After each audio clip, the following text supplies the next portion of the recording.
5 ವರ್ಷವೂ ನಾನೇ ಸಿಎಂ ಆಗಿರ್ತೇನೆ ಎಂದು ಮುಖ್ಯಮಂತ್ರಿ ಸಿದ್ದರಾಮಯ್ಯ ಹೇಳಿದ್ದಾರೆ. ದೆಹಲಿಯಲ್ಲಿ ಮಾತನಾಡಿದ ಅವರು 2028ರಲ್ಲೂ ಪಕ್ಷವನ್ನ ನಾನೇ ಮುನ್ನಡೆಸ್ತೇನೆ ಎಂದಿದ್ದಾರೆ. ಹೈಕಮಾಂಡ್ ಏನ್ ನಿರ್ಧಾರ ಮಾಡುತ್ತೋ ಅದಕ್ಕೆ ಬದ್ಧ ಎಂದಿದ್ದಾರೆ.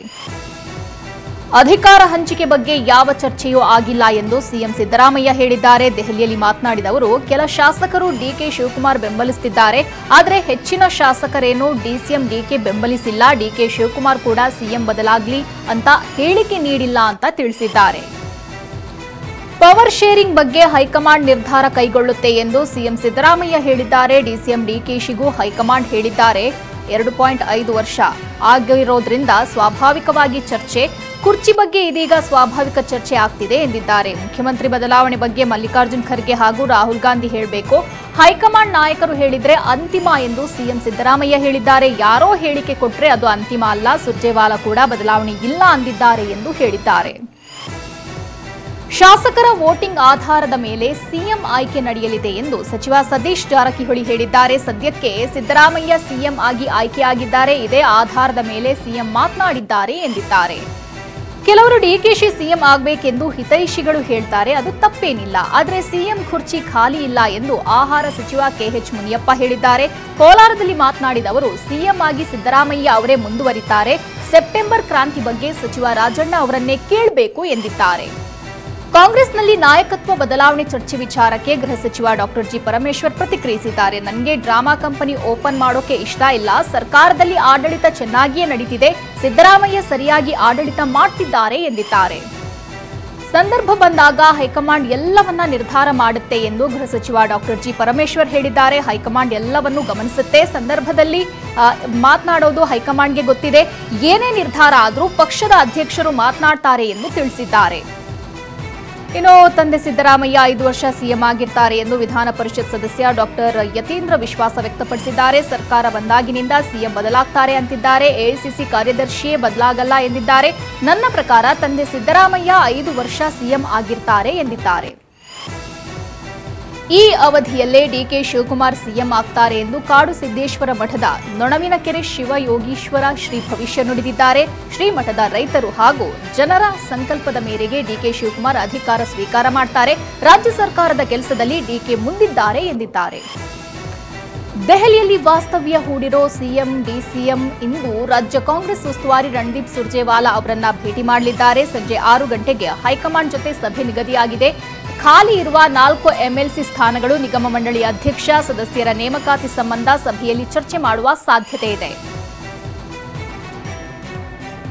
ಕಾಂಗ್ರೆಸ್ ನಾಯಕರು ರಾಜಕೀಯ ಚಟುವಟಿಕೆಗಳನ್ನ ಟೂರಿಂಗ್ ಟೆಂಟ್ ಮಾಡಿಕೊಂಡಿದ್ದಾರೆ ಅಂತ ವಿಧಾನ ಪರಿಷತ್ ಸದಸ್ಯ ಸಿಟಿ ರವಿ ವ್ಯಂಗ್ಯವಾಡಿದ್ದಾರೆ. ಇವರ ನಾಟಕದ ಟೆಂಟ್ ಮೈಸೂರು, ಬೆಂಗಳೂರು, ದೆಹಲಿ, ಕಲಬುರಗಿಗೆ ಶಿಫ್ಟ್ ಆಗ್ತಾ ಇದೆ. ನಿಮಗೆ ಅಧಿಕಾರ ನಡೆಸಲು ಸಾಧ್ಯವಿಲ್ಲ ಎಂದಾದ್ರೆ ಬಿಟ್ಟು ತೊಲಗಿ ಅಂತ ಹೇಳಿದ್ದಾರೆ. ಅಧಿಕಾರಕ್ಕೆ ಬಂದ್ರೆ ಮೇಕೆದಾಟು ಯೋಜನೆ ಮಾಡ್ತೇವೆಂಬ ಹೇಳಿಕೆ ಕುಮಾರಸ್ವಾಮಿ ಹೇಳಿಕೆಗೆ ಸಿಎಂ ಸಿದ್ದರಾಮಯ್ಯ ತಿರುಗೇಟು ಕೊಟ್ಟಿದ್ದಾರೆ. ಜೆಡಿಎಸ್ನವರು ಅಧಿಕಾರಕ್ಕೆ ಬಂದ್ರೆ ತಾನೇ ಆಗೋದು. ನಾನು ಜೆಡಿಎಸ್ನಲ್ಲಿದ್ದಾಗ 59 ಸೀಟ್ ಬಂದಿತ್ತು, ಈಗ ಎಷ್ಟಿದೆ? ಅಧಿಕಾರಕ್ಕೆ ಬರ್ತೇವೆ ಅಂತ ಹಗಲುಗನಸು ಕಾಣ್ತಿದ್ದಾರೆ ಅಷ್ಟೇ ಅಂತ ಎಚ್ಡಿಕೆಗೆ ಟಾಂಗ್ ಕೊಟ್ಟಿದ್ದಾರೆ. ಬಾಗೇಪಲ್ಲಿ ಕಾಂಗ್ರೆಸ್ ಶಾಸಕ ಸುಬ್ಬಾರೆಡ್ಡಿಗೆ ಜಾರಿ ನಿರ್ದೇಶನಾಲಯ ಶಾಕ್ ಕೊಟ್ಟಿದೆ. ಬೆಂಗಳೂರಿನಲ್ಲಿರೋ ಸುಬ್ಬಾರೆಡ್ಡಿಗೆ ಸೇರಿದ ಮನೆ, ಕಚೇರಿಗಳು ಸೇರಿದಂತೆ 5 ಕಡೆ ಇಡಿ ದಾಳಿ ನಡೆಸಿದೆ. ಕುಟುಂಬಸ್ಥರಿಗೆ ಸೇರಿದ ಮನೆಗಳಲ್ಲಿ ಶೋಧ ನಡೆಸ್ತಾ ಇದೆ. ವಿದೇಶಿ ವಿನಿಮಯ ನಿರ್ವಹಣಾ ಕಾಯ್ದೆ ಉಲ್ಲಂಘನೆ ಆರೋಪದಡಿ ದಾಳಿ ನಡೆದಿದೆ. ಕಲಬುರಗಿಯಲ್ಲಿ ಹೃದಯಾಘಾತಕ್ಕೆ ಮತ್ತೊಂದು ಬಲಿಯಾಗಿದೆ. ಖಾಸಗಿ ಪದವಿ ಕಾಲೇಜಿನ ಉಪ ಪ್ರಾಂಶುಪಾಲರಾಗಿದ್ದ ಗುರುಬಸಯ್ಯ ಸಾಲಿಮಠ್ ಎಂಬುವರು ಮೃತಪಟ್ಟಿದ್ದಾರೆ. ಬೆಳಿಗ್ಗೆ ವಾಕಿಂಗ್ ಮುಗಿಸಿಕೊಂಡು ಮನೆಗೆ ಬಂದು ನೀರು ಕುಡಿದು ಕುಳಿತಿದ್ದ ಗುರುಬಸಯ್ಯಗೆ ವಾಂತಿ ಶುರುವಾಗಿದೆ. ನಂತರ ತೀವ್ರ ಹೃದಯಾಘಾತವಾಗಿ ಗುರುಬಸಯ್ಯ ಮೃತಪಟ್ಟಿದ್ದಾರೆ. ಬಳ್ಳಾರಿ ಜಿಲ್ಲೆಯ ಕಂಪ್ಲಿಯಲ್ಲಿ ಯುವಕ ಹೃದಯಾಘಾತದಿಂದ ಸಾವನ್ನಪ್ಪಿದ್ದಾರೆ. ಸಾಣಾಪುರ ಗ್ರಾಮದ 30 ವರ್ಷದ ಗವಿಸಿದ್ದ ಮೃತ ದುರ್ದೈವಿ. 5 ದಿನಗಳ ಹಿಂದೆ ಗವಿಸಿದ್ದನಿಗೆ ಹೃದಯಾಘಾತವಾಗಿ ಕೋಮಾಗೆ ಜಾರಿದ್ದ. ಚಿಕಿತ್ಸೆ ಫಲಕಾರಿಯಾಗದೆ ಗವಿಸಿದ್ದ ಮೃತಪಟ್ಟಿದ್ದಾರೆ. ಮೈಸೂರಿನಲ್ಲಿ ಹಠಾತ್ ಹೃದಯಾಘಾತಕ್ಕೆ ಯುವಕ ಬಲಿಯಾಗಿದ್ದಾನೆ. ಚಾಮರಾಜ ಮೊಹಲ್ಲಾ ನಿವಾಸಿ 28 ವರ್ಷದ ದರ್ಶನ್ ಚೌಧರಿ ಮೃತಪಟ್ಟಿದ್ದಾರೆ. ನಿನ್ನೆ ರಾತ್ರಿ ದರ್ಶನ್ಗೆ ದಿಢೀರ್ ಎದೆ ನೋವು ಕಾಣಿಸಿಕೊಂಡಿದೆ. ಆಸ್ಪತ್ರೆಗೆ ಕರೆದೊಯ್ಯುತ್ತಿದ್ದಾಗ ಮಾರ್ಗ ಮಧ್ಯೆ ದರ್ಶನ್ ಸಾವನ್ನಪ್ಪಿದ್ದಾರೆ. ಕೊಡಗಿನಲ್ಲಿ ಹೃದಯಾಘಾತದಿಂದ ಮಹಿಳೆ ಸಾವನ್ನಪ್ಪಿದ್ದಾರೆ. ಕುಶಾಲನಗರ ನಿವಾಸಿ 58 ವರ್ಷದ ಸುಮಾ ಮೃತಪಟ್ಟಿದ್ದಾರೆ. ಕುಶಾಲನಗರ ಪಟ್ಟಣ ಬಿಎಂ ರಸ್ತೆಯಲ್ಲಿರುವಂತಹ ನಿವಾಸದಲ್ಲಿ ಸುಮಾ ಅವರಿಗೆ ಹೃದಯಾಘಾತವಾಗಿದೆ. ಯಾವುದೇ ಆರೋಗ್ಯ ಸಮಸ್ಯೆ ಇರದಿದ್ರೂ ಕೂಡ ಸುಮಾ ಹೃದಯಾಘಾತಕ್ಕೆ ಬಲಿಯಾಗಿದ್ದಾರೆ. ಹೃದಯಾಘಾತದಿಂದ ಸರಣಿ ಸಾವು ಹಿನ್ನೆಲೆಯಲ್ಲಿ ಮೈಸೂರಿನ ಜಯದೇವ ಹೃದ್ರೋಗ ಆಸ್ಪತ್ರೆಗೆ ಹೆಚ್ಚಿನ ಸಂಖ್ಯೆಯಲ್ಲಿ ಜನರು ಆಗಮಿಸುತ್ತಿದ್ದಾರೆ. ಬೆಳ್ಳಂಬೆಳಗ್ಗೆ 1000ಕ್ಕೂ ಹೆಚ್ಚು ಜನರು ಆಗಮಿಸಿದ್ದಾರೆ. ಮೈಸೂರು, ಮಂಡ್ಯ, ಹಾಸನ, ಚಾಮರಾಜನಗರ ಜಿಲ್ಲೆಗಳಿಂದ ಜನರು ಆಗಮಿಸಿ ಹೃದಯ ತಪಾಸಣೆ ಮಾಡಿಸುತ್ತಿದ್ದಾರೆ. ಚಿತ್ರದುರ್ಗದ ರೇಣುಕಾಸ್ವಾಮಿ ಕೊಲೆ ಪ್ರಕರಣದ ಆರೋಪಿಗಳು ಕೋರ್ಟ್ಗೆ ಹಾಜರಾಗಿದ್ದಾರೆ. ದರ್ಶನ್ ಸೇರಿ ಪ್ರಕರಣದ ಕೆಲ ಆರೋಪಿಗಳು 57ನೇ ಸಿಸಿಎಚ್ ಕೋರ್ಟ್ಗೆ ಹಾಜರಾಗಿದ್ದಾರೆ. ಪವಿತ್ರ ಸೇರಿದಂತೆ ಇನ್ನು ಕೆಲ ಆರೋಪಿಗಳು ಕೋರ್ಟ್ಗೆ ಹಾಜರಾಗಿಲ್ಲ. ವಿಚಾರಣೆ ನಡೆಸಿದ ಕೋರ್ಟ್ ಇದೀಗ ಆಗಸ್ಟ್ 12ರಂದು ಮತ್ತೆ ಕೋರ್ಟ್ಗೆ ಹಾಜರಾಗುವಂತೆ ಸೂಚಿಸಿದೆ. ಬಿಸಿನೆಸ್ ದೇವಾಲಯಗಳಿಗೆ ಹೋಗಲು ಷರತ್ತು ಸಡಿಲಿಕೆ ಕೋರಿ ಕೊಲೆ ಆರೋಪಿ ಪವಿತ್ರ ಗೌಡ ಅರ್ಜಿ ಸಲ್ಲಿಸಿದ್ದಾರೆ. ತಿರುಪತಿ, ಧರ್ಮಸ್ಥಳ, ಹೈದರಾಬಾದ್, ಮಂಗಳೂರು, ದೆಹಲಿಗೆ ತೆರಳುವ ಅವಕಾಶ ನೀಡುವಂತೆ 57ನೇ ಸೆಷನ್ಸ್ ಕೋರ್ಟ್ನಲ್ಲಿ ಅರ್ಜಿ ಸಲ್ಲಿಸಿದ್ದಾರೆ. ಇಂದು ಮಧ್ಯಾಹ್ನ ಪವಿತ್ರ ಗೌಡ ಅರ್ಜಿ ವಿಚಾರಣೆ ನಡೆಯಲಿದೆ. ಬೆಂಗಳೂರಿನಲ್ಲಿ ಬೀದಿ ನಾಯಿಗಳ ಕಾಳಜಿಗೆ ಬಿಬಿಎಂಪಿ ಮುಂದಾಗಿದೆ. ಶ್ವಾನಗಳಿಗೆ ಮುಂದೆ ಮಾಂಸ ಹಾಕಲು ಪಾಲಿಕೆ ಸಜ್ಜಾಗಿದೆ. ಪ್ರತಿದಿನ ಚಿಕನ್ ಹಾಗೂ ಎಗ್ ರೈಸ್ ಊಟ ನೀಡಲು ಪ್ಲಾನ್ ಮಾಡಿದೆ. ಬೀದಿ ನಾಯಿಗಳ ಮಾಂಸ ಆಹಾರಕ್ಕೆ 2,80,00,000 ಟೆಂಡರ್ ಕರೆದಿದೆ. ಯುವತಿಯರ ಫೋಟೋ ವಿಡಿಯೋ ರೆಕಾರ್ಡ್ ಮಾಡುತ್ತಿದ್ದ ಪೋಖ್ರಿಯನ್ನ ಬಂಧಿಸಲಾಗಿದೆ. ಬನಶಂಕರಿ ಪೊಲೀಸರು 26 ವರ್ಷದ ಗುರುದೀಪ್ ಸಿಂಗ್ನನ್ನ ಬಂಧಿಸಿದ್ದಾರೆ. ಸಾರ್ವಜನಿಕ ಸ್ಥಳಗಳಲ್ಲಿ ಓಡಾಡುತ್ತಿದ್ದ ಯುವತಿಯರ ಅಸಭ್ಯ ಫೋಟೋಗಳನ್ನ, ವಿಡಿಯೋಗಳನ್ನ ಚಿತ್ರೀಕರಣ ಮಾಡುತ್ತಿದ್ದ. ಕೊಪ್ಪಳದಲ್ಲಿ ಕಾಲುವೆಗೆ ಹಾರಿ ಪ್ರೇಮಿಗಳು ಆತ್ಮಹತ್ಯೆ ಮಾಡಿಕೊಂಡಿದ್ದಾರೆ. ಹೊಸಲಿಂಗಾಪುರದ ಗ್ರಾಮದ ಪ್ರವೀಣ್ ಕುಮಾರ್, ಸಾಣಾಪುರ ಗ್ರಾಮದ ಅಂಜಲಿ ಎಂಬುವರು ಮೃತಪಟ್ಟಿದ್ದಾರೆ. ಪ್ರೀತಿಗೆ ಕುಟುಂಬಸ್ಥರು ಅಡ್ಡಪಡಿಸುತ್ತಾರೆ ಅಂತ ಕಾಲುವೆಗೆ ಹಾರಿ ಆತ್ಮಹತ್ಯೆ ಮಾಡಿಕೊಂಡಿದ್ದಾರೆ. ಹುಬ್ಬಳ್ಳಿಯಲ್ಲಿ ಹಳೆ ವೈಷಮ್ಯದಿಂದ ಗ್ಯಾಂಗ್ ವಾರ್ ಪ್ರಕರಣ ಸಂಬಂಧ ಪೊಲೀಸ್ ಕಮಿಷನರ್ ಶಶಿಕುಮಾರ್ ಸುದ್ದಿಗೋಷ್ಠಿ ವೇಳೆ ಹೈಡ್ರಾಮಾ ನಡೆದಿದೆ. ನಮ್ಮ ಮಕ್ಕಳು ಯಾವುದೇ ತಪ್ಪು ಮಾಡಿಲ್ಲ, ಸುಮ್ಮನೆ ಪೊಲೀಸರು ನಮ್ಮ ಮಕ್ಕಳನ್ನ ಕರ್ಕೊಂಡು ಬಂದಿದ್ದಾರೆ ಅಂತ ಕುಟುಂಬಸ್ಥರು ಅಳಲು ತೋಡಿಕೊಂಡಿದ್ದಾರೆ. ಗದಗದಲ್ಲಿ ಪೆಟ್ರೋಲ್ ಬಂಕ್ಗೆ ನುಗ್ಗಿ ದರೋಡೆ ಮಾಡಲಾಗಿದೆ. ಇಲ್ಲಿನ ಸಾಯಿ ಪೆಟ್ರೋಲ್ ಬಂಕ್ಗೆ ನುಗ್ಗಿದ ದರೋಡೆಕೋರರು ಹಣ ನೀಡದಿದ್ರೆ ಆಯುಧದಿಂದ ಚುಚ್ಚುತ್ತೇನೆ ಎಂದು ಹೆದರಿಸಿದ್ದಾರೆ. ಬಳಿಕ ಸಿಬ್ಬಂದಿಗೆ ಖಾರದ ಪುಡಿ ಎರಚಿ ಹಣದ ಬ್ಯಾಗ್ ಅನ್ನು ದೋಚಿದ್ದಾರೆ. ಬೆಟಗೇರಿ ಪೊಲೀಸ್ ಠಾಣಾ ವ್ಯಾಪ್ತಿಯಲ್ಲಿ ಘಟನೆ ನಡೆದಿದೆ.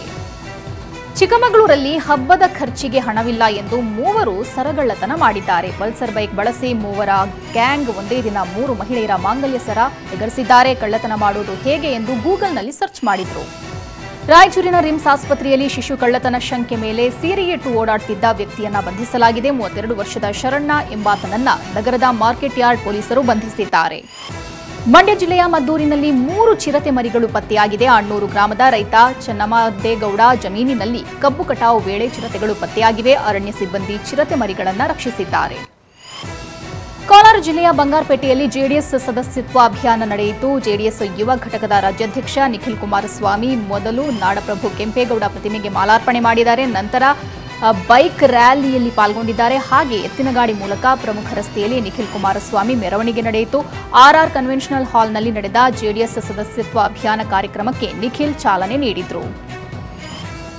ಕೋಲಾರ ಜಿಲ್ಲೆಯ ಬಂಗಾರಪೇಟೆಯಲ್ಲಿ ಜೆಡಿಎಸ್ ಸದಸ್ಯತ್ವ ಅಭಿಯಾನ ನಡೆದಿದೆ. ಜೆಡಿಎಸ್ ಯುವ ಘಟಕದ ರಾಜ್ಯಾಧ್ಯಕ್ಷ ನಿಖಿಲ್ ಕುಮಾರಸ್ವಾಮಿ ಭಾಗಿಯಾಗಿದ್ದರು. ಮೊದಲು ನಾಡಪ್ರಭು ಕೆಂಪೇಗೌಡ ಪ್ರತಿಮೆಗೆ ಪುಷ್ಪಾರ್ಚನೆ ಮಾಡಿದ್ದಾರೆ. ನಂತರ ನಡೆದ ಬೈಕ್ ರ್ಯಾಲಿಯಲ್ಲಿ ಕೂಡ ಅವರು ಪಾಲ್ಗೊಂಡಿದ್ದಾರೆ. ಎತ್ತಿನ ಗಾಡಿಯ ಮೂಲಕ ಪ್ರಮುಖ ರಸ್ತೆಗಳಲ್ಲಿ ನಿಖಿಲ್ ಕುಮಾರಸ್ವಾಮಿ ಮೆರವಣಿಗೆ ನಡೆದಿದೆ. ಆರ್ಆರ್ ಕನ್ವೆನ್ಷನ್ ಹಾಲ್ನಲ್ಲಿ ಜೆಡಿಎಸ್ ಸದಸ್ಯತ್ವ ಅಭಿಯಾನ ಕಾರ್ಯಕ್ರಮ ಕೂಡ ನಡೆದಿದೆ.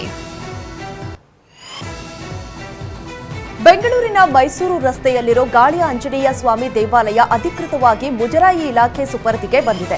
ಆಡಳಿತ ಮಂಡಳಿಯ ಸದಸ್ಯರು ಹಣ ಎಗರಿಸುವ ದೃಶ್ಯ ಸಿಸಿ ಕ್ಯಾಮೆರಾದಲ್ಲಿ ಸೆರೆಯಾಗಿತ್ತು. ಈ ಬಗ್ಗೆ ವರದಿ ಕೊಡಲು ಸರ್ಕಾರ ಸೂಚನೆ ಕೊಟ್ಟಿತ್ತು.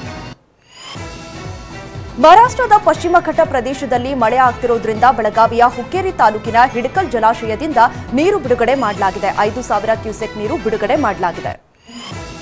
ಶಿವಮೊಗ್ಗ ತಾಲೂಕಿನ ಗಾಜನೂರು ಗ್ರಾಮದಲ್ಲಿರುವಂತಹ ತುಂಗಾ ಜಲಾಶಯ ಭರ್ತಿಯಾಗಿದೆ. ಬಿಜೆಪಿ ಸಂಸದ ರಾಘವೇಂದ್ರ ತುಂಗಾ ಜಲಾಶಯಗೆ ಬಾಗಿನ ಅರ್ಪಿಸಿ ವಿಶೇಷ ಪೂಜೆ ಸಲ್ಲಿಸಿದ್ರು.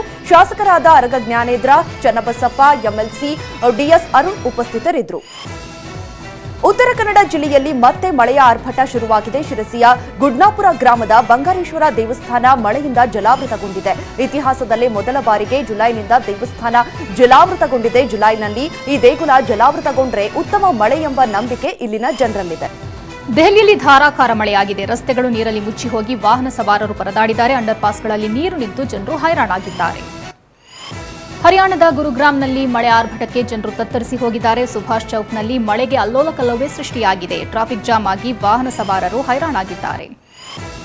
ಟಾಲಿವುಡ್ಗೆ ಜಾರಿ ನಿರ್ದೇಶನಾಲಯ ಶಾಕ್ ನೀಡಿದೆ. ಬೆಟ್ಟಿಂಗ್ ಆ್ಯಪ್ ಹಗರಣ ಸಂಬಂಧ ನಟ ನಟಿಯರ ಮೇಲೆ ಜಾರಿ ನಿರ್ದೇಶನಾಲಯ ದೂರು ದಾಖಲಿಸಿದೆ. ವಿಜಯ್ ದೇವರಕೊಂಡ, ರಾಣಾ ದಗ್ಗುಬಾಟಿ ಸೇರಿದಂತೆ 29 ಮಂದಿಯ ವಿರುದ್ಧ ಕೇಸ್ ದಾಖಲಿಸಲಾಗಿದೆ. ಉತ್ತರ ಭಾರತದ ಹಲವೆಡೆ ಪ್ರಬಲ ಭೂಕಂಪವಾಗಿದೆ. ದೆಹಲಿ, ಎನ್ಸಿಆರ್ ಪ್ರದೇಶ, ಹರಿಯಾಣದಲ್ಲಿ ಭೂಕಂಪ ಉಂಟಾಗಿದೆ. ರಿಕ್ಟರ್ ಮಾಪಕದಲ್ಲಿ 4.4ರಷ್ಟು ಕಂಪನದ ತೀವ್ರತೆ ದಾಖಲಾಗಿದೆ. ದೆಹಲಿಯಿಂದ 60 ಕಿಲೋಮೀಟರ್ ದೂರದಲ್ಲಿ ಭೂಕಂಪದ ಕೇಂದ್ರ ಬಿಂದು ಪತ್ತೆಯಾಗಿದೆ. ಹರಿಯಾಣದ ರೋಹ್ಟಕ್ ಬಳಿಯ ಜಜ್ಜರ್ನಲ್ಲಿ ಕಂಪನದ ಕೇಂದ್ರ ಬಿಂದುವಾಗಿದೆ. ನೋಯ್ಡಾ, ಘಾಜಿಯಾಬಾದ್, ಗುರುಗ್ರಾಮ್, ಫರೀದಾಬಾದ್, ಹರಿಯಾಣದ ರೋಹ್ಟಕ್, ಜಿಂದ್ ಸೇರಿ ಹಲವೆಡೆ ಭೂಕಂಪವಾಗಿದೆ. ಕೇರಳ ವಿಶ್ವವಿದ್ಯಾಲಯ ಎದುರು ಪ್ರತಿಭಟನೆ ನಡೆದು ತಿರುವನಂತಪುರಂ ಕೇರಳ ವಿಶ್ವವಿದ್ಯಾಲಯದ ಎದುರು ವಿದ್ಯಾರ್ಥಿಗಳು ಪ್ರತಿಭಟನೆಯನ್ನ ನಡೆಸಿದರು. ವಿದ್ಯಾರ್ಥಿ ವಿರೋಧಿ ನಡೆ ಖಂಡಿಸಿ ಭಾರತೀಯ ಪ್ರಜಾಸತ್ತಾತ್ಮಕ ಯುವ ಒಕ್ಕೂಟ ಹಾಗೂ ಅಖಿಲ ಭಾರತ ವಿದ್ಯಾರ್ಥಿ ಒಕ್ಕೂಟದ ಸದಸ್ಯರು ಪ್ರತಿಭಟನೆ ನಡೆಸಿದರು.